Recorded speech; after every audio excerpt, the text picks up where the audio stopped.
Oi, pessoal, boa tarde.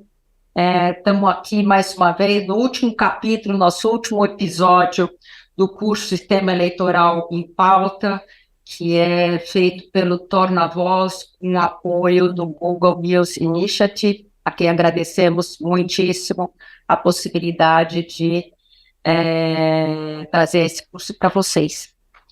Eu me chamo Thaís Gasparian, sou advogada, sou uma mulher branca, tenho um cabelo escuro, castanho, estou usando uma blusa preta, tenho um colar e atrás de mim tem uma janela e um vaso de planta. Eu queria esse curso que a gente está fazendo, como eu falei, é feito pelo Torna Voz, organizado pelo Torna Voz, e o Torna Voz, para quem não sabe, é uma entidade, uma organização em defesa da liberdade de expressão, que foi fundada por 5 mulheres, dentre elas eu e a Charlene, que está aqui no backstage aqui desse nosso evento, por 5 mulheres advogadas em resposta ao crescente número de processos que são movidos contra jornalistas e veículos de comunicação, unicamente para intimidar e constranger os jornalistas e veículos de comunicação. E a defesa da liberdade de expressão que o Torna Voz faz tem algumas vertentes dessa promoção da defesa da liberdade de expressão, e uma delas é pelo o apoio, tanto técnico quanto jurídico e financeiro, que o Torna Voz dá para pessoas, jornalistas e veículos que estão sendo processados. O Torna Voz, então, ele paga a defesa judicial e orienta e traça estratégias de uma defesa judicial quando os jornalistas ou veículos são processados. Aí vocês, no site do Torna Voz, tem ali um quadrinho que você pode pedir a sua defesa. Nós estamos colocando aqui também um QR Code, caso vocês sofram processos ou conheçam alguém que sofre processos, pode pedir para nós. E nosso primeiro requisito é que o veículo ou o jornalista não possa arcar ele próprio com a sua defesa. E uma outra vertente da defesa da liberdade de expressão que o Torna Voz faz mediante dar instrumentos para os jornalistas poderem fazer melhores matérias, fazer uma apuração mais cuidadosa dos assuntos que vai noticiar, que vai divulgar. E dentre esses cursos, esse curso que nós estamos fazendo aqui do Sistema Eleitoral em Pauta é um desses cursos, e também nós já fizemos um outro que foi um MOOC, que é como se chama esses cursos massivos, bem interessante, que a gente mandou textos para os alunos recebem textos, eles podem, inclusive, ter testes para saber se aprenderam ou não, tem entrevistas, então é uma coisa bem dinâmica, bem interessante. Foi um curso dado pela Mônica Galvão, que é uma outra fundadora do Torna Voz, e por mim, cheio de entrevistas, cheio de falas de pessoas, e tratando também alguns temas que são importantes que jornalistas saibam, até para evitar, para se blindar, como está aí no título, blindar as reportagens contra processos judiciais. Sei que é possível blindar mesmo. Este evento pretende, então, fornecer instrumentos para os jornalistas nesse momento eleitoral, desse ano eleitoral. Por isso que o evento falou durante três sessões, nós falamos sobre o sistema eleitoral, e nós vamos aqui terminar o que eu acho que é com uma chave de ouro, mais dourada e impossível, porque nós temos aqui 2 astros, eles vão ficar inibidos, porque eles são muito modestos, mas eles são 2 astros do jornalismo, 2 professores queridíssimos, que admiro muito, e são pessoas que tenho certeza que podem sempre ajudar vocês na compreensão de tudo que está por trás de uma notícia que é veiculada. Vou apresentar os dois especificamente, né? Mas o Eugênio Botti, o que ele é? Isso aqui dá para resumir, né, Eugênio? Vamos tentar. Graduado em Direito em Comunicações da USP, ele é jornalista e professor titular da ECA, da Escola de Comunicações e Artes da USP. Há cerca de 30 anos, olha só, atua como colunista e articulista em veículos como Veja, Época, Folha de São Paulo, Jornal do Brasil. Recebeu diversos prêmios, dentre eles o Prêmio Excelência Jornalística 2012, da Sociedade Interamericana de Imprensa, da SIC, e o Prêmio ESSO em 2013, na categoria Melhor Contribuição à Imprensa. O Carlos Eduardo Lins da Silva é livre-docente, doutor em comunicação pela USP, mestre em comunicação pela Michigan State University, como bolsista da comissão Fulbright, foi diretor adjunto de redação do Valor Econômico e da Folha de São Paulo. E na Folha ele foi ombudsman e correspondente nos Estados Unidos. Ele foi professor da ECA USP. Antes de começarmos aqui, a gente estava conversando com o Carlos Eduardo, e ele passou 11 anos nos Estados Unidos, trabalhando e estudando a imprensa. Então, a contribuição que ele vai trazer hoje é uma contribuição que não é apenas uma contribuição de manual, de alguém que leu e escreveu sobre. Não, ele viveu as situações. Então, eu acho que é uma preciosidade aqui, o encontro dos dois conosco hoje. A gente vai começar com o Eugênio. Quero lembrar que vocês podem fazer perguntas por escrito só, né? A gente não abre para perguntas para todo mundo, para não ficar muito disperso, mas vocês podem fazer perguntas aqui para esse Q&A. E eu vou interrompê-los, já pedi licença, eles aceitaram que eu interrompesse, e eu vou interrompê-los e vou fazendo as perguntas no meio, e fiquem muito à vontade, Eugênio, Carlos Eduardo, obrigadíssima por estarem aqui. Eugênio, você começa, daqui a pouco o Carlos Eduardo fala a hora que quiser, e podemos ficar à vontade, tá bom? 30, 40, uma hora e pouco, tá tranquilo, e eu vou fazer as perguntas no meio do caminho. Se tiver no final mais perguntas, a gente faz mais perguntas, fiquem super à vontade. Essa nossa está sendo gravado, né? Essa nossa conversa está sendo gravada e vai ficar depois no site do Torna Voz. Obrigada. Vai lá, Eugênio. Boa tarde, Thaís, muito obrigado pela apresentação. Eu vou dizer que é generosa, é carinhosa, talvez um pouco exagerada no meu caso, mas eu adoro trabalhar junto com você, trabalhar junto com a Thaís, em muitas coisas que nós já fizemos. Eu também sou do conselho do Torna Voz e acho uma iniciativa singular e muito preciosa para a imprensa brasileira, para a sociedade brasileira e para as pessoas que sofrem perseguição. É uma alegria para mim também estar aqui com o Carlos Eduardo Lins da Silva, esse grande jornalista, meu amigo, e nós também já fizemos muitas coisas em dupla. Uma das leituras que a gente sugere para essa aula é um artigo que nós dois fizemos para um curso do qual nós participamos na Faculdade de Direito da Universidade de São Paulo, que tratou do sigilo da fonte, e eu e Carlos Eduardo já trabalhamos juntos em vários lugares, e eu sempre aprendendo com ele, das coisas miúdas às coisas muito grandes. Eu vou fazer uma introdução à nossa aula, é uma introdução, mas antes de eu fazer uma introdução, eu tenho que fazer uma descrição de mim, e eu tinha me esquecido disso.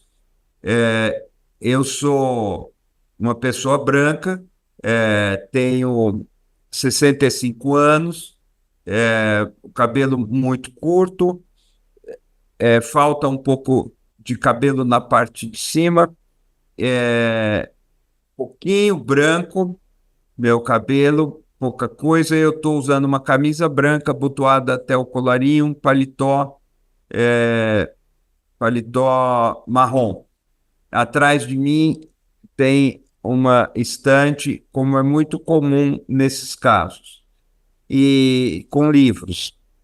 A minha introdução, como eu dizia, vai tentar dar para vocês um panorama histórico com o objetivo de tornar mais nítido o feixe de princípios que está implicado no tema do sigilo da fonte, da investigação jornalística. O que é que está em jogo e por que que isso existe?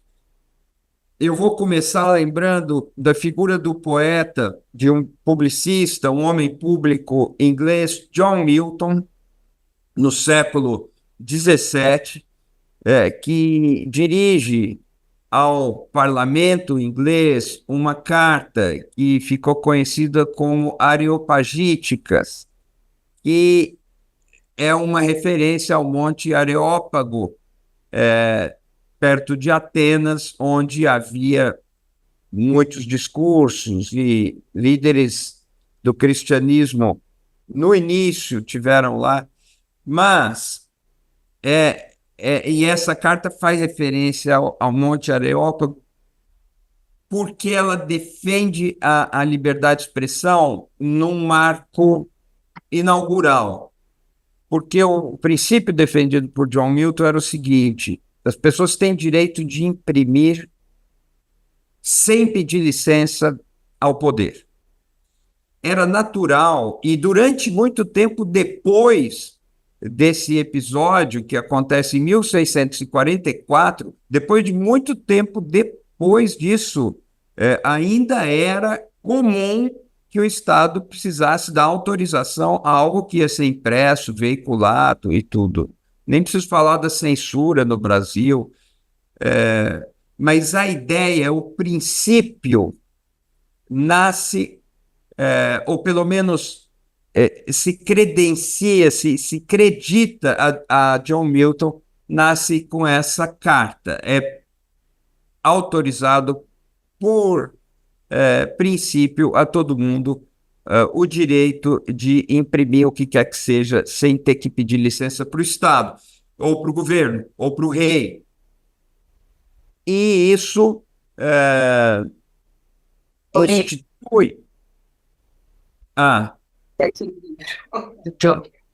tradução.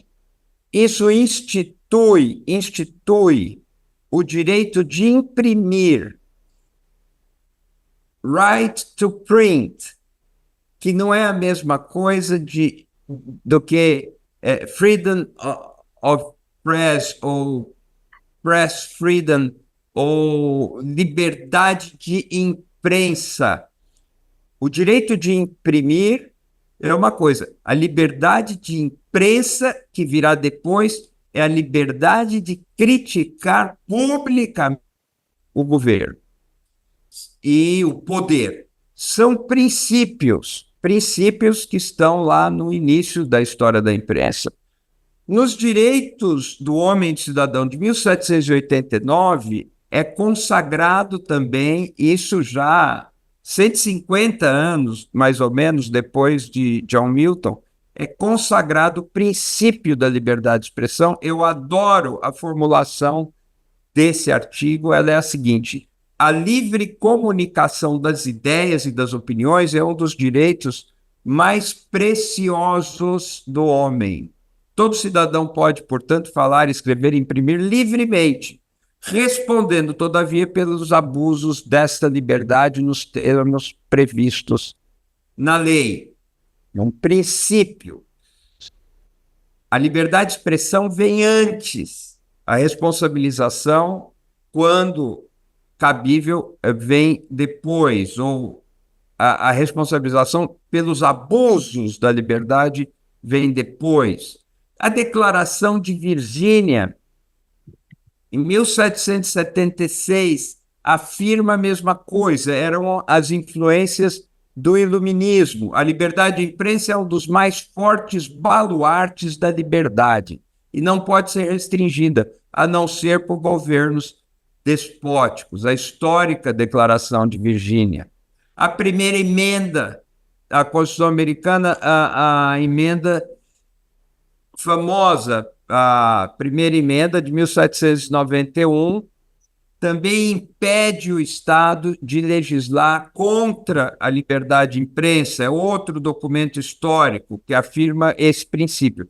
Mas vejam que não é aqui uma questão, eu não falo disso como uma questão de defesa geral da liberdade. Eu estou procurando dirigir o argumento para a necessidade do sigilo da fonte. A afirmação da liberdade, no entanto, é uma base que fundamenta tudo isso, e ela vai ser repetida no Brasil, reiterada, retomada muitas vezes, assim como vai ser atacada, vilipendiada, desprezada muitas vezes.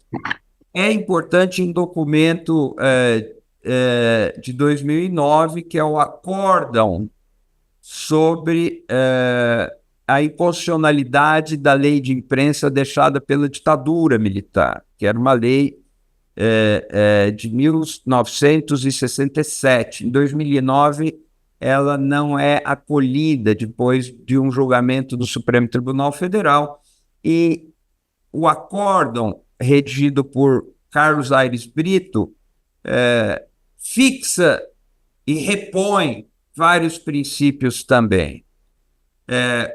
Pois bem,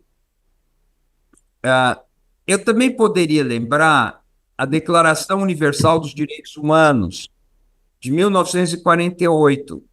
Eu gosto de observar nela o seguinte: ela começa e termina enfatizando o peso da liberdade. A gente pensa, às vezes, nos direitos humanos como algo que se refere à vida material das pessoas, talvez ao livre trânsito, ao direito ao emprego, direito de ir e vir, mas o começo fala da liberdade. Todas as pessoas nascem livres e iguais em dignidade e direitos. Isso, o primeiro adjetivo da Declaração Universal dos Direitos Humanos é o adjetivo livre. E vejam como termina o artigo 30. Nenhuma disposição da presente declaração pode ser interpretada como reconhecimento a qualquer Estado, grupo ou pessoa do direito de exercer qualquer atividade ou praticar qualquer ato destinado à destruição de quaisquer dos direitos ou liberdades aqui estabelecidos. Livre é o primeiro adjetivo da Declaração dos Direitos Humanos. Liberdade é o substantivo final da Declaração dos Direitos Humanos. Não há direitos humanos se não houver liberdade. Pois bem, aí, quando a gente volta ao princípio da liberdade de imprensa, que é a liberdade de investigar, de informar sobre, de questionar, de criticar o governo e o poder, a gente entende que a imprensa precisa existir porque ela se configura como a única instituição, a única capaz de estabelecer um posto na sociedade que olha de fora o Estado e o poder com olhos de verificação, de acompanhamento, de examinar para dentro, de ingressar no espaço do poder político e ver se o que se faz ali é condizente com os princípios republicanos e democráticos. Não há substituto para isso. Mas como é que se faz a investigação? E aqui eu chego no ponto que me parece nuclear para entendermos essa questão. Se faz essa investigação a partir dos defeitos dos atos de poder destinados a esconder certos assuntos do público. O poder, quando não tem limites, isso o iluminismo já descreveu, poder, quando não tem limites, ele tende a se tornar absoluto e aí não há saída. Acontece que, no seu impulso de se tornar absoluto, o poder erra. E o que a imprensa consegue fazer é flagrar erros. E, pelos erros, ela descobre os segredos que não poderiam ser revelados se nós só dependêssemos da vontade do poder. A notícia é, por definição, a revelação de um segredo do poder. Sempre a notícia revela um segredo e sempre a notícia contraria um interesse. Ela vai na direção certa quando ela contraria um interesse dos poderosos. Ora, descobrir os erros que acontecem no estabelecimento desses segredos só é possível quando alguém diz o que não podia dizer, quando um documento que era para ser mantido em sigilo escapole e vaza, quando uma pessoa comete uma inconfidência, quando alguém fica com raiva de alguém e por ciúme ou ressentimento vai passar o segredo para a imprensa, são deslizes do poder que nos levam ao conhecimento de uma informação essencial. São atos falhos ou são atos maldosos. E essa possibilidade requer da imprensa o expediente de usar de fontes que às vezes podem ficar vulneráveis.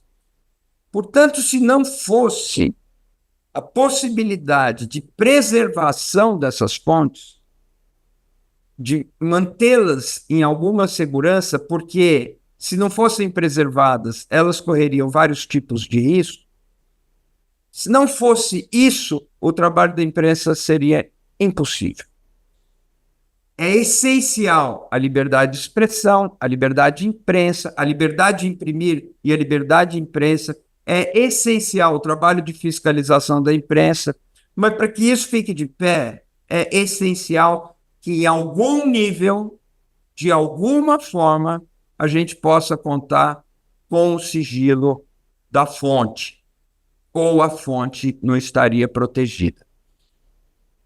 Eu vou concluindo o que eu queria dizer de introdução, mas isso nos leva a lugares interessantes e inquietantes. O primeiro deles talvez seja o seguinte: o sigilo da fonte é assegurado ao profissional da imprensa. Mas quem é o profissional da imprensa, sobretudo hoje? Um blogueiro é um profissional da imprensa? Eu posso usar a figura do sigilo da fonte para proteger uma fonte de fake news? É uma indagação. Eu vou deixar aqui com indagação.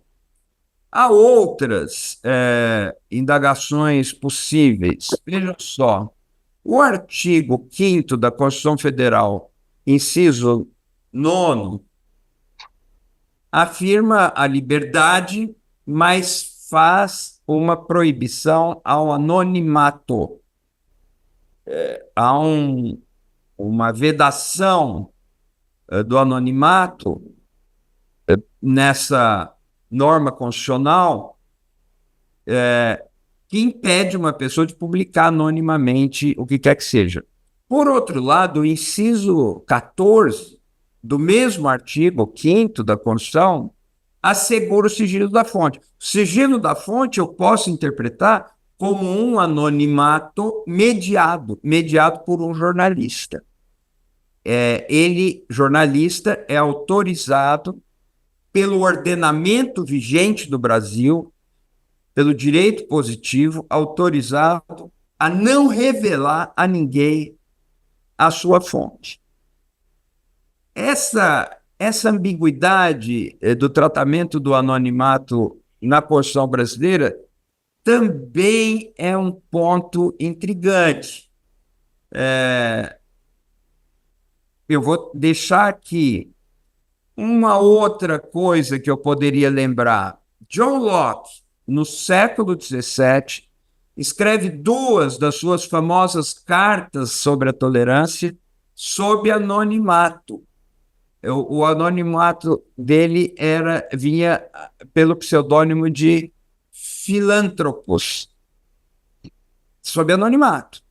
Escreveu documentos que são alicerce do pensamento liberal sob anonimato. No Brasil, isso não seria autorizado. As cartas que deram origem ao funcionamento do federalismo dos Estados Unidos, os Federalist Papers conhecidos, os artigos sobre o federalismo, também foram escritos por três nomes fundamentais do pensamento político dos Estados Unidos, John Jay, Alexander Hamilton e James Madison, sob anonimato, com o pseudônimo de Publius.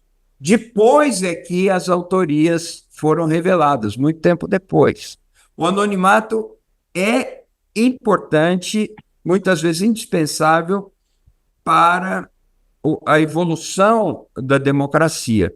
E isso fica como uma questão que pede a nossa reflexão. Mas o mais importante aqui para a gente é esse anonimato mediado da fonte.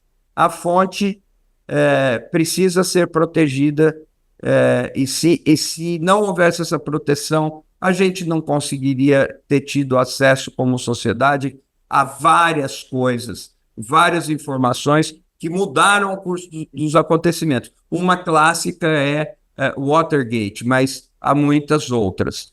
Como é que nós, então, vamos tratar o sigilo da fonte? Como é que o jornalista pode exercer a sua função e proteger sua fonte? Como é que a ética jornalística trata isso? É fundamental que, como profissional de imprensa, todo mundo tenha clareza de que não é assim, pegou uma informação com uma fonte, vai publicando a informação.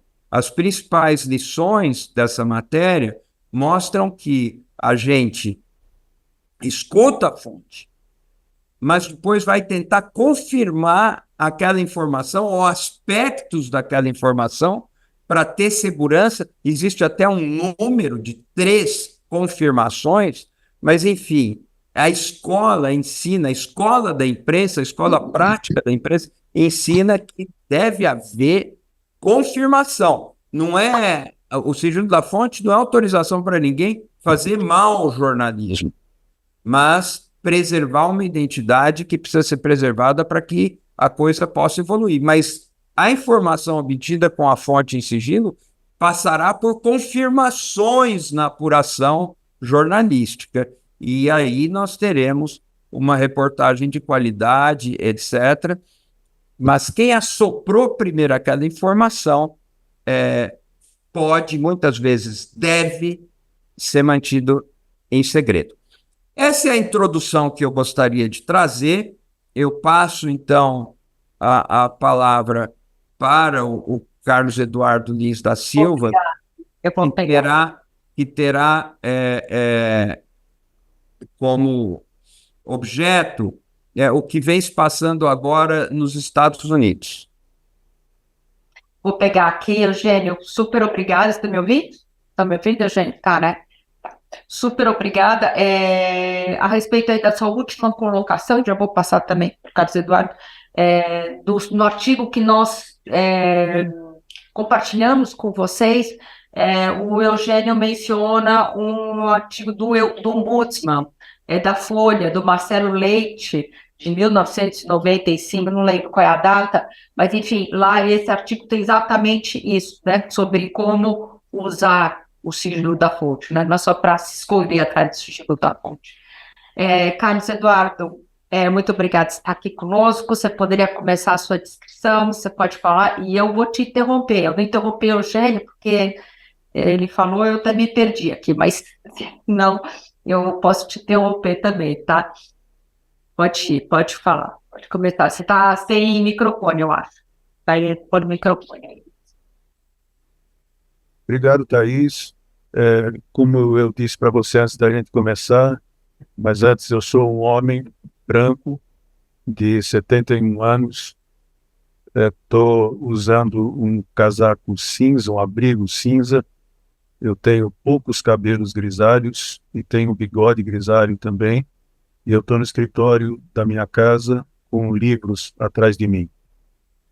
E como eu te dizia antes da gente começar, atender a um pedido seu é uma obrigação minha e de todos os jornalistas brasileiros, porque o que nós devemos a você não é pouco. E estar aqui na presença e na companhia do Eugênio, que é hoje, sem dúvida nenhuma, o principal teórico da comunicação no Brasil, é um motivo de orgulho. Eu vou ater as minhas observações, que não são muitas, à questão dos Estados Unidos, porque o modelo americano de imprensa, desde a Segunda Guerra Mundial, se tornou o modelo pelo qual o jornalismo brasileiro sempre vem seguindo. No entanto, nessa questão específica do sigilo da fonte, o Brasil está muito à frente dos Estados Unidos e acho que eles é que deviam nos usar como exemplo, porque a questão da falta de direito do jornalista manter suas fontes em sigilo nos Estados Unidos é uma coisa que contraria a democracia americana. Aliás, a democracia americana nunca esteve tão ameaçada e a cada dia as notícias mostram que há uma degradação maior e maior desses princípios que estabeleceram os Estados Unidos há quase 250 anos. Daqui a 2 anos completarão 250 anos da independência dos Estados Unidos no seu momento mais baixo. A questão do sigilo de fonte foi julgada pela primeira vez pela Suprema Corte, primeira e única, em 1972. E foi ali, por 5 votos a 4, que a Suprema Corte decidiu que a imprensa não tem um direito constitucional de proteger a identidade de uma fonte ou de uma informação confidencial. O caso era um caso banal, na cidade de Louisville, em Kentucky. Um jornalista escreveu uma reportagem sobre o consumo de haxixe na cidade e, para fazer essa reportagem, ele ouviu alguns consumidores de haxixe. E ele não nomeou esses consumidores, inclusive ele disse que não nomearia, e só por isso é que eles contaram como que eles obtinham o haxixe, quais eram as sensações que eles tinham, por que eles faziam aquilo. E a polícia de Louisville, Kentucky, tentou obrigar o jornalista a revelar a fonte. E o caso foi levado à Suprema Corte, e ali a Suprema Corte decidiu que não há esse direito constitucional nos Estados Unidos. E até hoje não existe uma lei federal que mantenha a decisão que não existe, né, que contraria a decisão da Suprema Corte, de que não há direito constitucional de manter o sigilo da fonte. No entanto, em 40 estados dos 50 estados americanos existe algum tipo de legislação que defende e protege o direito do sigilo da fonte. A primeira dessas legislações foi decidida em 1896 no estado de Maryland. Maryland foi o primeiro estado a definir esse direito. E atualmente 40 dos 50 estados, mais o Distrito de Colômbia, que é a cidade de Washington, garantem esse direito também. E existe um projeto de lei no Congresso americano que está tramitando desde 2005 para que se consiga obter esse direito que no Brasil consta da Constituição. Mas até agora não se chegou a um acordo e muito dificilmente se chegará a um acordo tão cedo, com a divisão, a polarização enorme que existe no Congresso americano, como na sociedade americana como um todo. No entanto, a gente pode mais ou menos entender o que seria uma lei desse tipo nos Estados Unidos por aquilo que os estados fizeram e por aquilo que esse projeto de lei diz. Uma das coisas curiosas ou típicas ali de todos esses documentos, de quase todos esses documentos, é que o direito de proteger a fonte, ele não é universal em nenhuma dessas leis. Ele sempre é gradual. Ele é maior para o caso civil, ele é maior para o caso de crime, direito criminal, e ele é muito menor para casos de segurança nacional. Sempre essas leis dizem que é preciso haver padrões claros e convincentes de que o interesse público é preservado por meio dessas informações a respeito das quais não se diz quem foi que as forneceu. Tipicamente também, você é obrigado, quando você diz que não vai revelar quem foi a fonte, você é obrigado a provar que não havia como obter aquela informação por outras fontes que não aquelas que não podem ser nomeadas. Muitas dessas leis estaduais, atendendo a uma dessas preocupações que o Eugênio acabou de nos apontar, eles tentam definir, qualificar o que é um jornalista. E como tudo que acontece nos Estados Unidos, em que os estados têm grande autonomia, inclusive em vários aspectos jurídicos, a diferença entre um estado e outro é muito grande. Muitas diferenças e, às vezes, até coisas antagônicas.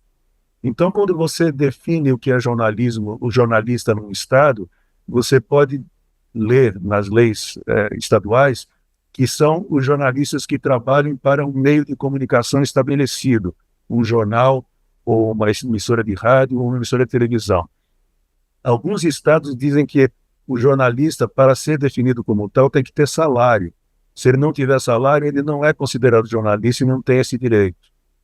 Em alguns estados, como no estado de Alabama, por exemplo, é determinado que jornalista de revista não tem o direito de sigilo da fonte. Eu não sei bem por quê, mas isso consta na legislação do estado do Alabama. Em outros, jornalista é todo mundo, é o blogueiro, como falou o Eugênio, o blogueiro é considerado jornalista. Em nenhum desses estados, exceto na Califórnia, o direito do sigilo da fonte preservado consta da Constituição. Na Califórnia, consta da Constituição. Então, no caso dos Estados Unidos, além de não haver nada que federalmente garanta esse direito, existe ainda um bipartidarismo no combate a esse direito.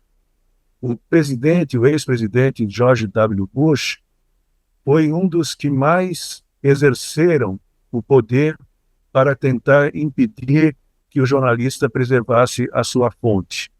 Inclusive, jornalistas importantes durante o seu mandato foram colocados na prisão por períodos de até 85, 90 dias, como foi o caso de uma importante jornalista do New York Times, que era... Olha, Eugênio, está me escapando agora? Judith Miller.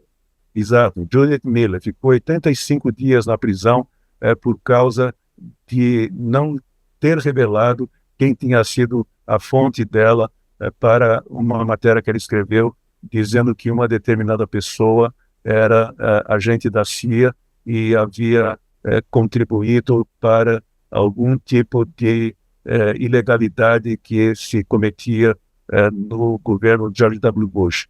No entanto, o presidente Obama, que veio depois do presidente Bush, ele foi o presidente, até o presidente Trump, que mais pessoas processou, jornalistas e vazadores. Inclusive, alguns desses jornalistas, o governo americano, sob a presidência de Obama, conseguiu obter os e-mails, quebrar o sigilo dos e-mails e das conversas telefônicas desses jornalistas, inclusive um deles, James Reason, que também trabalhava no New York Times. Então não eram jornalistas pouco importantes, eram jornalistas de veículos fundamentais para a imprensa americana. Então, tanto os republicanos quanto os democratas, e quando o presidente Trump assumiu, então, aí foi o desvario completo nesse tipo de perseguição a jornalistas, inclusive com a quebra de sigilos telefônicos e sigilos eletrônicos de jornalistas. Então, nos Estados Unidos... Pois não. Eduardo, Pois não.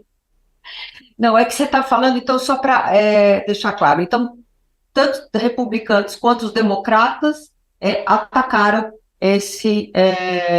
o direito dos jornalistas, ou enfim, da imprensa, de ter o sigilo de fonte, certo? Tanto republicanos quanto democráticos.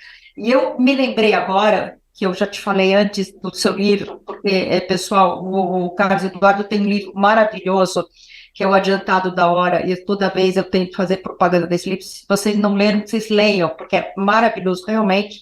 E lá você fala também de quantos governos de esquerda e de direita do Brasil foram contrários à imprensa. Quer dizer, a gente está falando aqui sigilo de fonte, mas quanto que todos eles atacaram a imprensa de algum modo, né, no Brasil.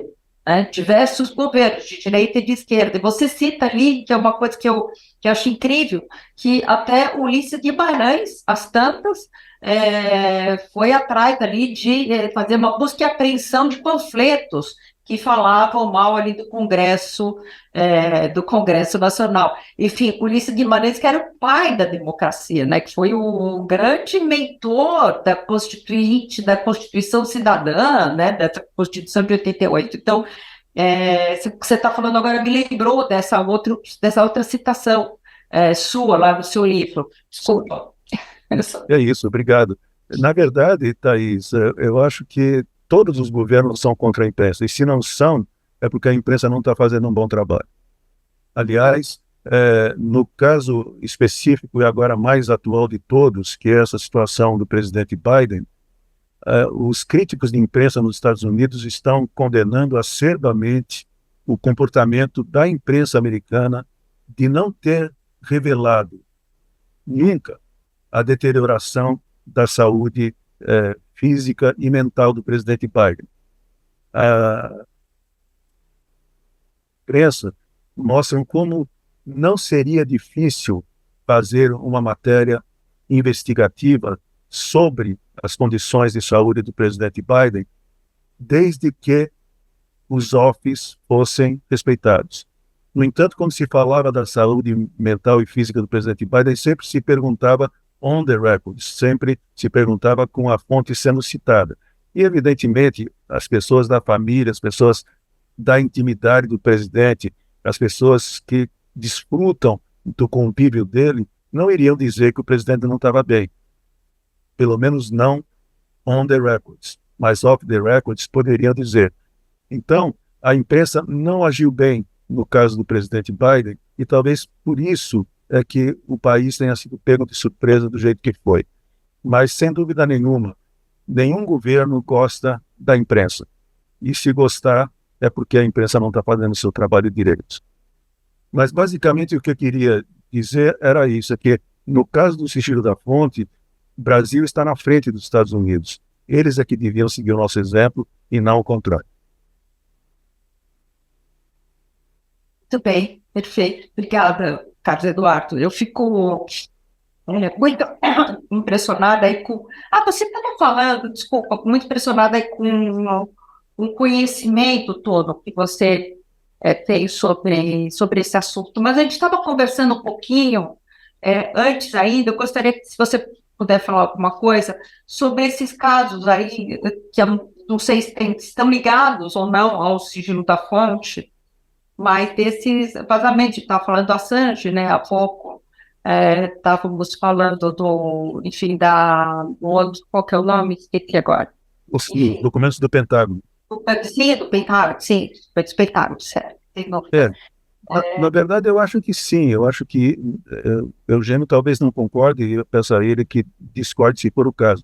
Eu acho que tanto o caso do Assange quanto o caso dos documentos do Pentágono e outros, eles não se constituem do mesmo material que uma investigação jornalística, porque eles recebem documentos que algum vazador resolveu oferecer a uma pessoa, no caso o Assange, que é jornalista, mas não trabalhava para nenhum veículo de imprensa, mas ele trabalhava para o Wikileaks, que é a entidade que ele fundou, mas depois esse material ele só vai ter impacto porque ele é publicado por veículos de imprensa.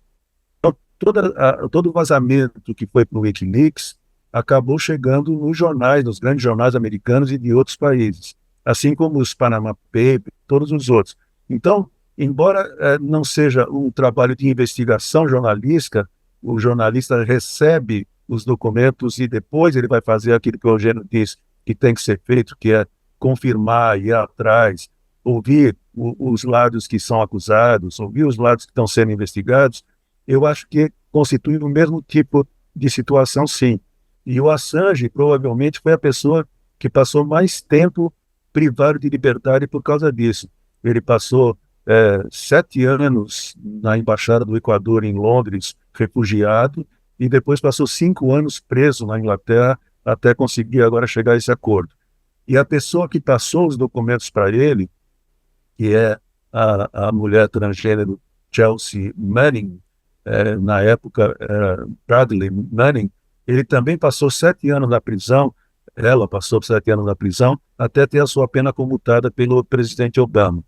Então, são casos que não são idênticos aos clássicos de sigilo de fonte, mas eu acho que se enquadram no mesmo princípio. E eu acho que tanto o Assange quanto o Daniel Ellsberg, que foi a pessoa que passou os documentos do Pentágono para o New York Times, prestaram um grande serviço à democracia ao fazerem isso.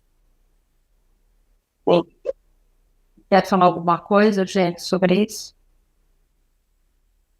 Além de aplaudir o Carlos Eduardo, que é muito criterioso, muito cuidadoso, eu queria dizer que não, eu não estou em desacordo. O que ocorre é que esse caso do Assange, por exemplo, ele vai um pouco mais para a fronteira do que o caso dos documentos do Pentágono. O caso dos documentos do Pentágono nos traz um episódio em que os veículos eram jornais convencionais. Eles tinham essa aparência, e depois o Washington Post também entra na questão, vários jornais aí publicam, o New York Times publicou, e aquilo acontece por jornais. O Wikileaks é considerado um jornal, sabe? Ele pode ter o mesmo tratamento da lei e da justiça que receberia um jornal. Essa é a discussão. Eu sou partidário da mesma posição que o Carlos Eduardo defende, de que o Assange foi preso injustamente, cruelmente, violentamente, teria que estar em liberdade, e mesmo o acordo que ele fez agora, que o coloca em liberdade, é um acordo que cobrou dele a declaração de culpado. Ele teve que dizer... Oi? Inacreditável, ele ter que se declarar culpado. Ele teve que se declarar culpado e foi solto porque já teria cumprido a pena proporcional a esse tipo de coisa. Eu não acho que ele seja culpado. Mas, veja, é uma questão difícil. O Wikileaks é um órgão de imprensa, poderia ser considerado um órgão de imprensa, é de liberdade de imprensa. Vamos pensar em algumas publicações, alguns sites que existem no Brasil. Eles são imprensa. Vamos pensar nas redações que eu chamo de fake newsrooms, as redações ligadas ao Estado russo. Elas, além de produzir fake news, elas são falsas redações, porque elas aparentemente são redações jornalísticas. Tem lá repórter, editor, tem pessoas assalariadas que trabalham dão expediente nos dias úteis, saem para fazer levantamento de informação, mas aquelas redações são parte de uma estratégia de propaganda do governo russo. Aquilo é uma redação de jornal, é uma redação independente, está de acordo com os cânones da imprensa? Eu diria que não, mas não importa muito o que eu diria. Importa a gente perceber que nós estamos com divisões ou fronteiras nebulosas, difíceis agora. Sem dúvida, eu estou de pleno acordo, mas posso tentar responder a questão do Wikileaks? Vamos Eu lá. acho que não. O Wikileaks não é um veículo jornalístico dentro dos padrões dos veículos jornalísticos, mas ele fez acordos com os veículos jornalísticos para que esses veículos jornalísticos divulgassem o material que chegaram ao Wikileaks. Então, é um intermediário. No caso dos documentos do Pentágono, o Daniel Ellsberg mandou os documentos diretamente para um jornalista do New York Times. No caso dos documentos do Wikileaks, o Bradley, na época Mannings, mandou os documentos para o Assange e o Assange mandou para os veículos jornalísticos. Então, ele funcionava como uma espécie de intermediário. Por isso, eu concordo com você que não é a mesma coisa, mas eu acho que é muito parecido. No caso das redações russas, não, aí é diferente, aí é propaganda, aí não é jornalismo. Então, mas a propaganda já é o que você falava, o Eugênio, que vocês falam, aliás, os dois há muito tempo, sobre os assessoria de imprensa, né? Ou qualquer outra, o que não é jornalismo, né? Eu hesito muito porque talvez eu seja fora da área de imprensa, né? Eu sou advogada. Mas eu hesitaria muito em definir a imprensa, o jornalista, por ele trabalhar em um veículo. Eu hesitaria muito em dizer que o Wikileaks não é um veículo. De fato, não é exatamente um veículo, mas eu gostaria eu tentaria definir o jornalista, o que é um veículo, talvez pela revelação de notícias de interesse público, colocando mais no interesse público do que na formação, entendeu? Do que na formação da pessoa, da empresa. Mas se a informação que seja divulgada tem interesse público, daí eu acho que talvez já possa ser considerado jornalista, para questão, pelo menos, do sigilo de fonte. Sem responder ainda, mas só reforçando uma coisa que o Carlos disse, no Brasil, quem se associou ao Wikileaks naquela investigação? Folha de São Paulo, Agência Pública, Intercept, e depois, no fenômeno da Vaza Jato, que é um fenômeno muito similar, mas também com as suas...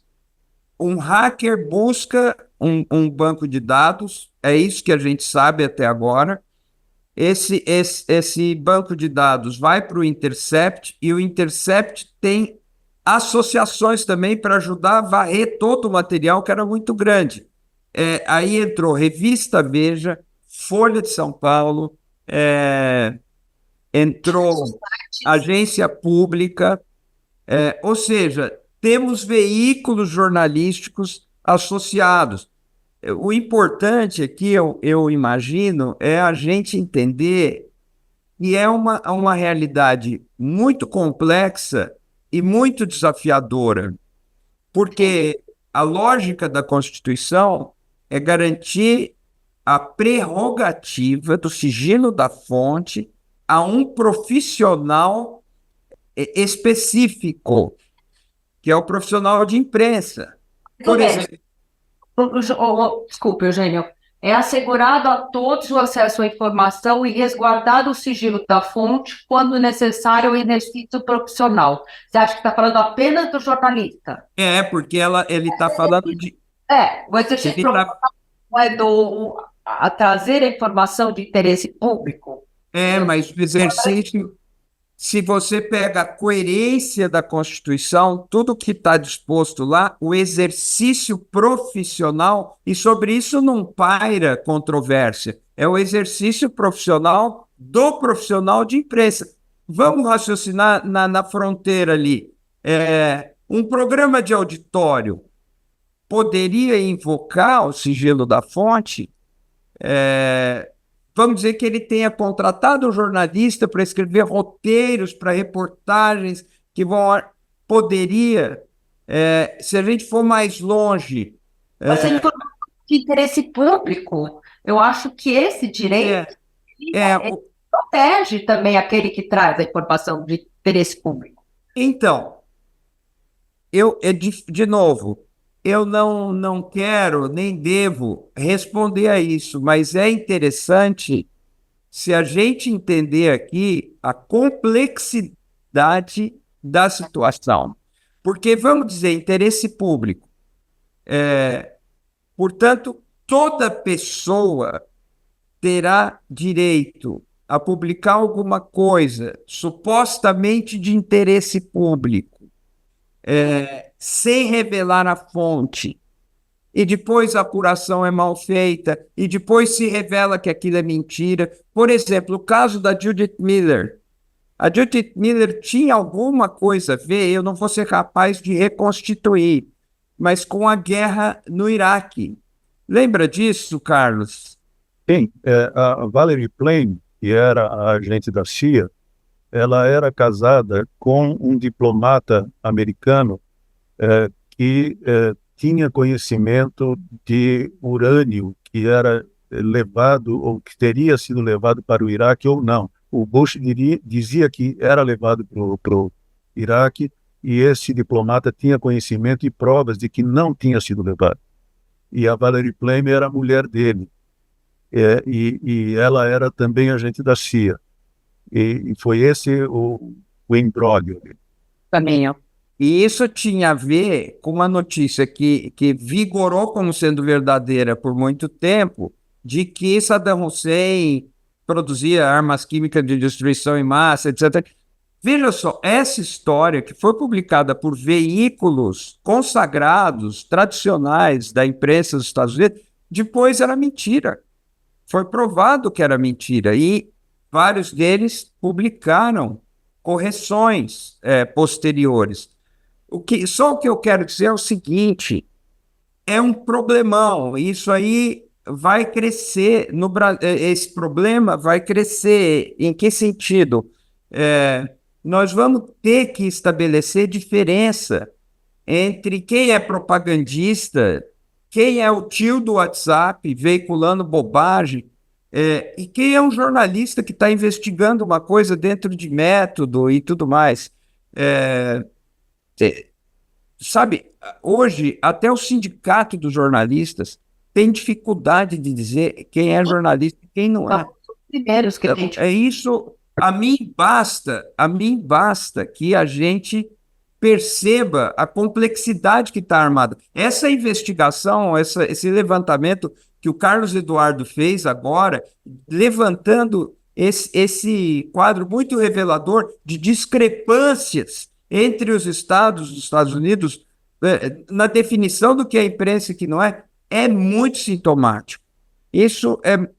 Essa questão vai ainda dar pano para manga. Até porque a gente tem, quer dizer, está muito ainda em movimento, né? Ainda está muito em ebulição tudo isso. A gente tem uma provocação aqui de uma pessoa que está nos ouvindo, e na verdade é a Charlene mesmo fazendo a provocação. Considerando o papel de comunicadores que alguns influenciadores podem ter na atualidade, é possível pensar em sigilo de fonte para esses novos atores, os influenciadores, quando divulgam informação de interesse público? por exemplo, que é outra, acrescentando as dificuldades que você estava enumerando, tem mais essa. Tem também aqui algumas outras, bom, muita gente agradecendo, Eugênio, Eduardo, agradecendo, opa, agradecendo os textos que vocês mandaram, agradecendo vocês.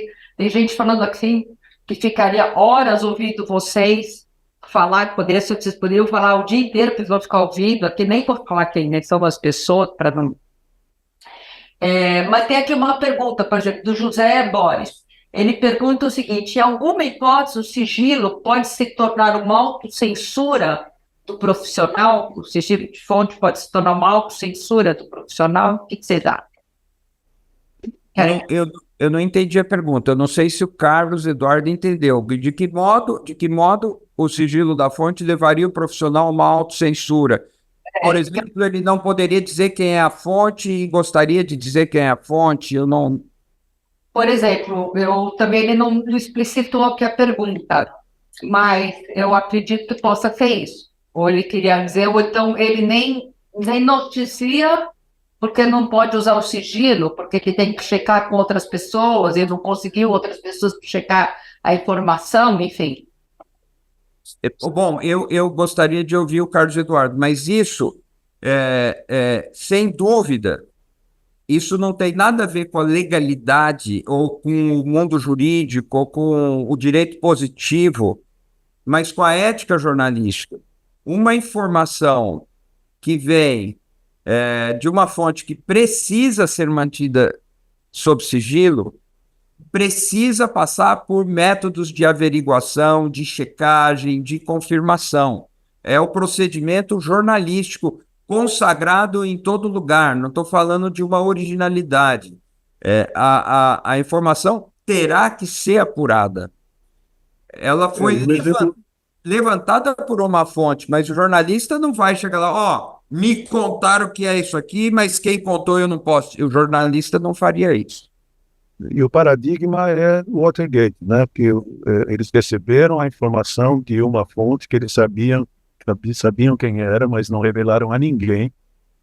E eles não publicaram nada enquanto cada uma daquelas informações não tivesse sido cruzada com pelo menos 2 outras fontes que teriam que dizer a mesma coisa que aquela fonte original tinha dito. E nada era publicado sem pelo menos 3 confirmações. Esse é o paradigma de como você mantém o sigilo da fonte sem se tornar escravo da fonte. É um critério, né, que eles colocaram ali para eles, é um critério que seria, eu que lido aqui com jornalista, com veículo o tempo inteiro, e qualquer porcaria noticiada, não vou dar informação porque é sigilo de fonte, a minha fonte é sigilosa. E é até difícil defender o jornalista, porque o que é importante para vocês, jornalistas, que nos ouvem, é o seguinte: no Brasil, se você não revela, você não é obrigado a revelar a sua fonte, tá certo? Mas você é responsável por aquilo que você escreveu. Então, se não é possível, é desmentido aquilo, quem é responsável é aquele que escreveu. Não adianta você falar, é o sigilo de fonte e você não é responsável. Não é isso. É sigilo de fonte, mas você é responsável por aquilo. Por isso que é importante a checagem, até mesmo para proteger, bom, a informação, sem dúvida, mas proteger o veículo e a vocês mesmos, né, os jornalistas mesmos. Tem uma pergunta aqui do Arthur Magalhães. O sigilo da fonte é justificado por interesse coletivo. Em linhas gerais, aumenta a evidência, a eficiência da imprensa publicar, por exemplo, segredos.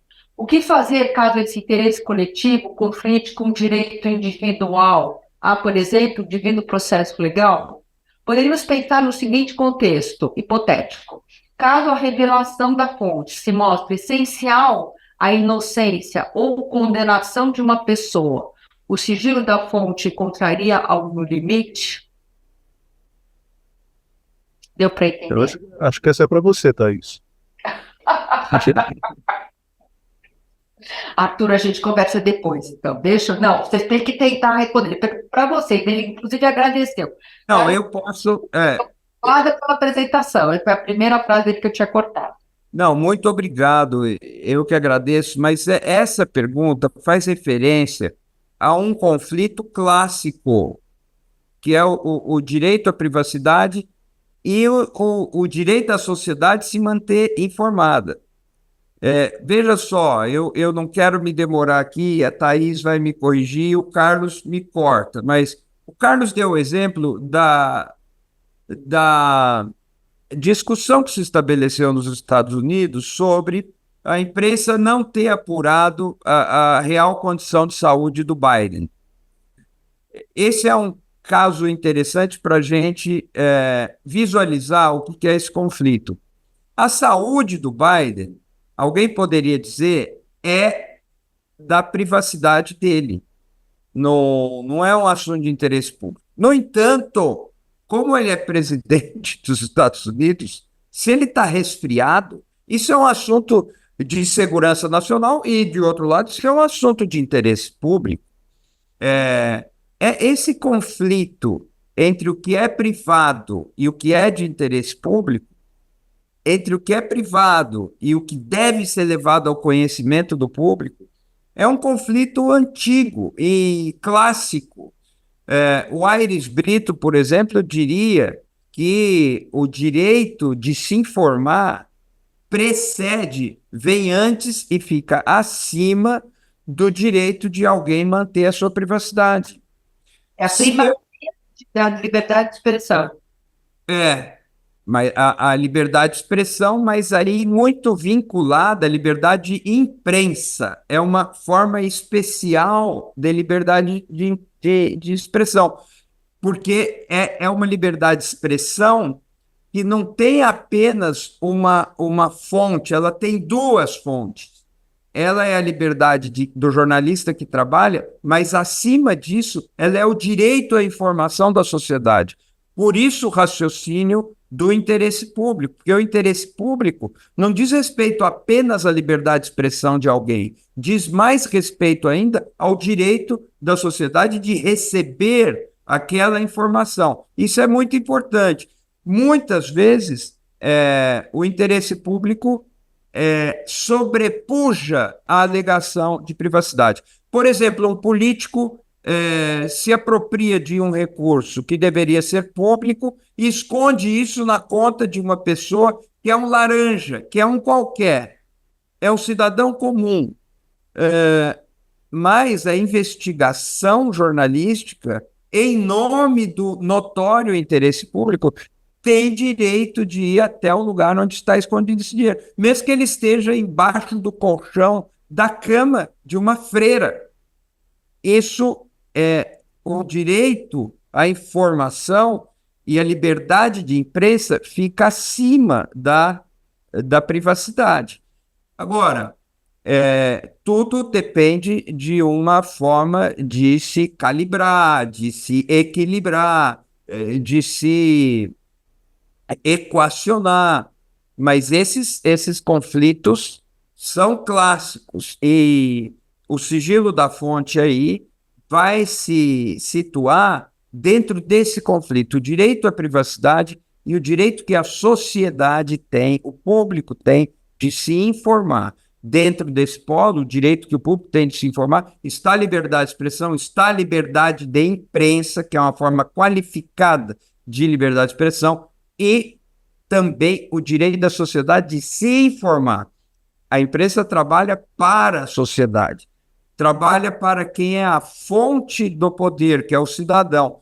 Por ser a fonte do poder, o cidadão tem direito à informação para melhor delegar o poder. E aí está o organismo funcionando, né? É nesse contexto que a gente entende esse tipo de conflito. Perfeito, brilhante, Eugênio e Carlos Eduardo, brilhante.